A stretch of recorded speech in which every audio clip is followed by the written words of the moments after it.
Il est 20h, vous suivez le journal sur Prestige TV. Merci pour votre fidélité. Voici le sommaire.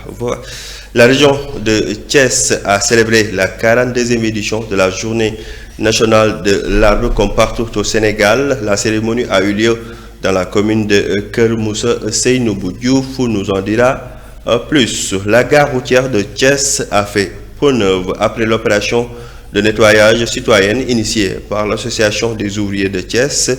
Le maire de la ville de Thiès, Babacar Diop, était présent. Les détails dans ce journal. Le torchon brûle entre le maire de Mewan et la société minière Grande Côte Opération en cause la mort d'une personne tuée par le train de la GCO.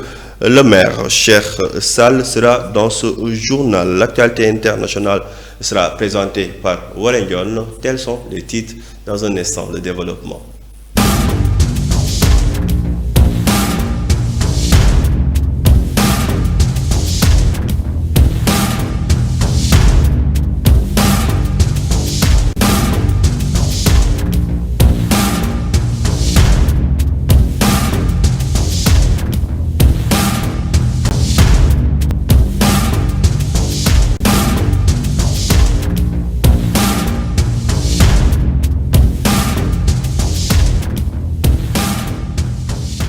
Comme annoncé dans les titres, à l'instar des autres localités du Sénégal, la région de Thiès a aussi célébré la 42e édition de la journée nationale de l'arbre. La cérémonie a eu lieu dans la commune de Keur Moussa, présidée par l'adjoint au gouverneur de Thiès, Ababacar Sadir Niang, placé sous le thème le reboisement, souveraineté alimentaire et développement territorial durable. Le baobab et le manguier étaient les arbres parrains de cette journée. Seynabou Diouf nous en dit plus dans son reportage. Le manguier, qui est un levier essentiel pour garantir la sécurité alimentaire et de créer des revenus, et le baobab, qui est un arbre emblématique du pays et symbolise la paix et la cohésion sociale, sont les deux arbres parrains de la célébration cette année de la journée nationale de l'arbre. Le colonel Mbaye est revenu sur leur importance. Les arbres parrains cette année sont le manguier et le baobab. Mangifera indica, plus connu sous le nom de manguier au Sénégal, est un arbre originaire de l'Inde orientale. Il fut introduit au XVIe siècle en Afrique par les Arabes. Il est largement cultivé dans tous les pays tropicaux et à partir du XIe siècle, le manguier est planté partout en Afrique. Le manguier s'accommode sur tous les types de sols. Au Sénégal, la production de mangue est un domaine prometteur et en plein essor. L'adjoint au gouverneur Ababacar Sadir Niang a lors de son discours magnifié la forte mobilisation des populations de Keur Moussa. Il a également souligné la dégradation des terres et la déforestation qui, selon lui, représentent une menace sur la sécurité alimentaire. Nos écosystèmes forestiers accusent un lourd tribut de sécheresse, de sénescence des arbres, de déforestation, de désertification, de dégradation des terres et de perte de biodiversité. Ces défis, très pesants, menacent sérieusement la sécurité alimentaire et enlisent certaines couches vulnérables dans la pauvreté. Honorables invités, devant l'impérieuse nécessité de réhabiliter les écosystèmes forestiers, les initiatives comme le reboisement sont nécessaires, mais également elles devront être sous-tendues par des politiques et des réformes institutionnelles fortes. Le gouverneur de la région, Ababacar Sadir Niang, a profité de cette occasion pour appeler les populations thiessoises à la préservation de l'écosystème, qui est un défi majeur pour la préservation de l'environnement et la souveraineté alimentaire. Après Keur Moussa, la gare routière de Thiès a accueilli une opération de nettoyage citoyenne initiée par l'association des ouvriers de la région de Thiès, une action à forte portée patriotique qui a mobilisé transporteurs, chauffeurs et acteurs du secteur. Le maire de la ville présent sur le lieu a répondu à l'appel des organisateurs pour marquer son soutien à cette initiative communautaire. Nous l'écoutons avec Ibra Bar. Il faut d'abord vivre Et vivre, c'est d'abord avoir une santé.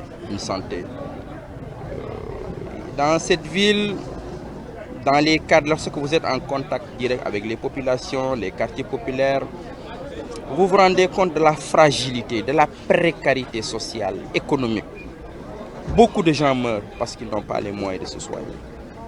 Nous, on apporte beaucoup de subventions. Je signe beaucoup de subventions pour accompagner des malades.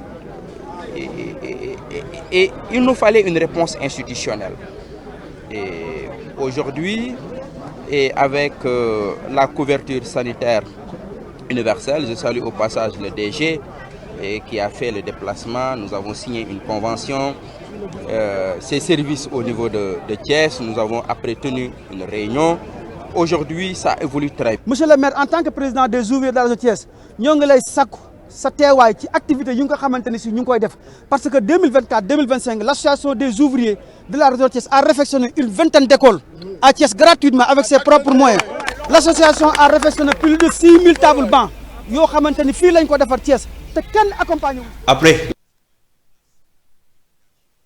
20 élèves ont été honorés ce week-end lors d'une journée d'excellence célébrée ce week-end à l'école élémentaire de Mororon. La cérémonie de remise des prix a été présidée par le maire de la commune de Mororon, Yves Lamine Ciss, qui a félicité les enseignants et les appelle à mieux accompagner les élèves dans leurs apprentissages. Yves Lamine Ciss est avec Moussa Mbaye.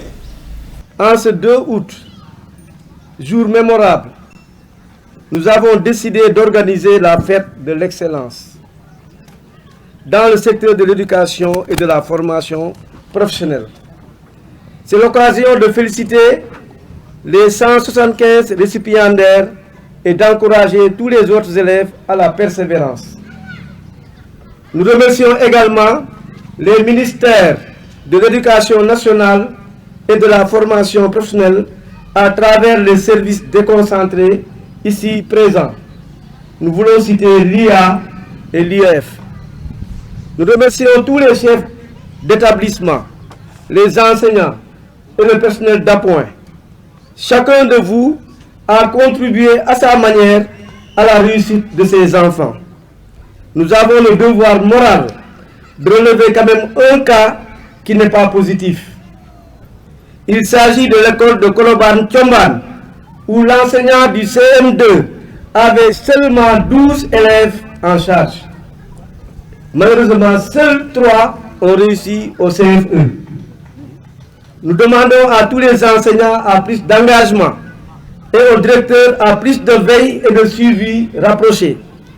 Nous félicitons le directeur et tous les enseignants de l'école de Thiaï qui a fait 100% au CFE.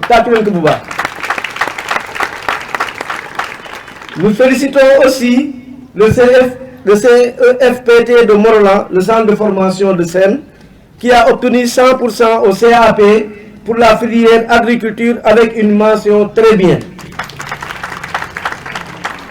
Nous sollicitons les parents d'élèves à suivre davantage les enfants à la maison. Les élèves doivent apprendre leurs leçons à la maison. La réussite de ces enfants est la fierté de nous tous adultes. En ce 2 août. Après Mororon, direction Mewan, où le maire de Mewan, Cheikh Sall, annonce une plainte contre la société minière Grande Côte Opération Filia d'Eramet suite à la mort d'une personne tuée par le train de la GCO. L'édile a aussi apporté des témoignages accablants mettant en lumière des problèmes environnementaux et sociaux liés à leurs activités. Suivons ces explications. L'accident le plus récent, c'est lorsque un train de GCO a écrasé une habitante de Gad. Ce jour-là, j'étais là, ici à Mewan, on a fait appel à moi. Le sous-préfet et moi, nous sommes rendus sur place. Mais c'est dans des sacs de plastique de 15 francs qu'on ramassait les corps de la victime. Déchiquetés de façon horrible. on ne pouvait pas avoir un morceau sur son corps, l'ensemble de son corps, de disons 10 cm. C'est sur de petits sachets qu'on a ramassé le corps. Mais ce qu'il y a de plus grave, c'est qu'aussitôt après, la GCO, la direction de la justice, a sorti un communiqué pour dire que le train a heurté une déficiente mentale. Une déficiente mentale. Même si, comme si une déficiente mentale n'était pas une personne humaine. Nous avons dénoncé cela. Le préfet nous a réunis à Tivaouane. Et il faut noter aussi que la dame avait été la mère de 2 enfants. L'un était en terminale, en première, l'autre était en seconde, je crois, en 4e. Mais à ce que je sache, ces enfants ont fini par abandonner leurs études, faute de soutien. Alors que nous avons sollicité, dès ce jour-là, la GCO pour une prise en charge de ces enfants-là. Mais rien n'a été fait jusqu'à présent. Et je vous dis ici, de façon solennelle, avec l'appui du conseil municipal, que nous allons essayer en justice pour quand même que justice soit rendue. Le président de l'ACSIF, Famara Ibrahim Cissé, a plaidé pour la traduction du plan de redressement économique et social dans toutes les langues nationales afin de favoriser une appropriation effective par l'ensemble des Sénégalais. Il a également souligné que ce plan constitue un levier essentiel pour renforcer la souveraineté économique du pays. Suivons Famara Ibrahim Cissé. Le maître mot du discours du Premier ministre tourne autour de la souveraineté et de la souveraineté économique et financière. Parce que Monsieur le Premier ministre nous a proposé un plan de redressement ambitieux, endogène dans la mesure où c'est un plan qui sera financé à 90% par les Sénégalais, par les ressources sénégalaises.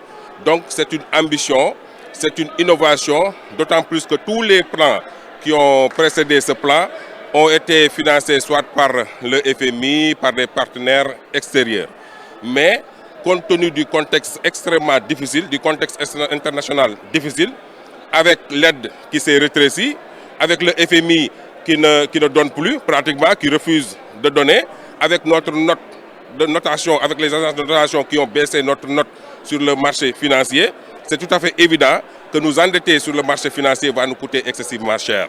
Le Premier ministre a eu l'intelligence de dresser un plan qui sera entièrement, en l'occurrence 5 667 milliards, seront rassemblés, mobilisés pour le financement de ce plan. Et cela va impacter même sur, n'est-ce pas, le déficit budgétaire que nous enregistrons aujourd'hui. Je rappelle que le déficit budgétaire est dans l'ordre de 12,3%. Le gouvernement veut ramener ce déficit-là dans les 2 ans, 3 ans, 2027, je veux dire, à 3%. Donc c'est une ambition que tous les Sénégalais doivent soutenir. Et il l'a dit, il veut une masse critique. C'est pourquoi nous pensons même que c'est un plan qui doit être expliqué dans toutes les langues nationales.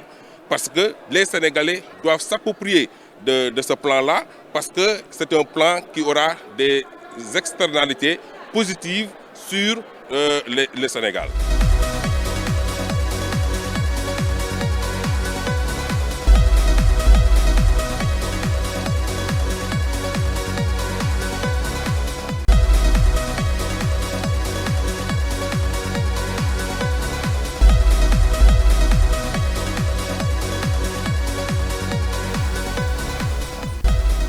Place maintenant à l'actualité internationale présentée par Warren John. Au Gabon, l'influenceur Nazi Marwan Al-Azi, connu sous les réseaux sociaux sous le nom Nazi, a été arrêté au Liban. Âgé de 25 ans, ce jeune Gabonais d'origine libanaise avait défrayé la chronique après avoir affirmé détenir des vidéos et audios impliquant le président gabonais Brice Clotaire Oligui Nguema, des enregistrements qui pourraient faire valiser le Gabon. Selon lui, il demande à Libreville 6 milliards de francs CFA pour ne pas est diffusé. Dans un communiqué, la communauté libanaise au Gabon s'est désolidarisée de son compatriote. De son côté, Beyrouth pourrait extrader le jeune homme au Gabon où il risque d'être inculpé pour corruption en bande organisée, chantage et injures publiques. Il n'existe pas d'entraide judiciaire entre le Liban et le Gabon, mais les deux pays auraient trouvé un arrangement.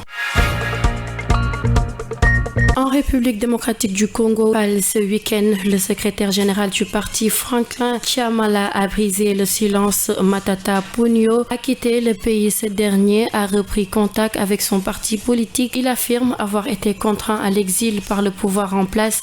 Il promet d'annoncer prochainement l'endroit où il se trouve et de continuer le combat aux côtés de ceux qui sont en exil comme lui. Il n'a pas donné de détails, mais le nombre d'exilés politiques congolais augmente, notamment en Europe. Parmi eux, Moïse Katumbi, que Matata avait soutenu à la dernière présidentielle. Son parti LGD dénonce aussi d'autres faits. Selon lui, la direction générale de migration a confisqué le passeport de la fille de Matata Ponyo alors qu'elle devait se rendre aux États-Unis. Pour terminer, en Israël, près de 600 anciens responsables sécuritaires en Israël demandent l'aide de Donald Trump pour arrêter la guerre à Gaza, et ce via une pression sur le premier ministre israélien Benjamin Netanyahu. Parmi les 600 signataires de ce courrier figurent plusieurs ex-patrons des services de renseignement, Mossad et de la sécurité intérieure, Shin Bet. Cette lettre a été rendue publique après la diffusion par le Hamas et le djihad islamique de vidéos affichant les conditions précaires des otages israéliens. Arrêter la guerre à Gaza, exhorte le courrier du mouvement des commandants pour la sécurité Israël, signé par d'anciens chefs d'espions, des militaires, policiers et diplomates, et rendu public dans la nuit de ce dimanche 3 au lundi 4 août. Au Gabon, l'influenceur Nazi Marwan Al-Azi. La page internationale a mis fin à ce journal. L'actualité revient tout à l'heure en version Wolof. Quant à moi, je vous donne rendez-vous. Merci beaucoup à toutes et à tous. Bonne fin de soirée.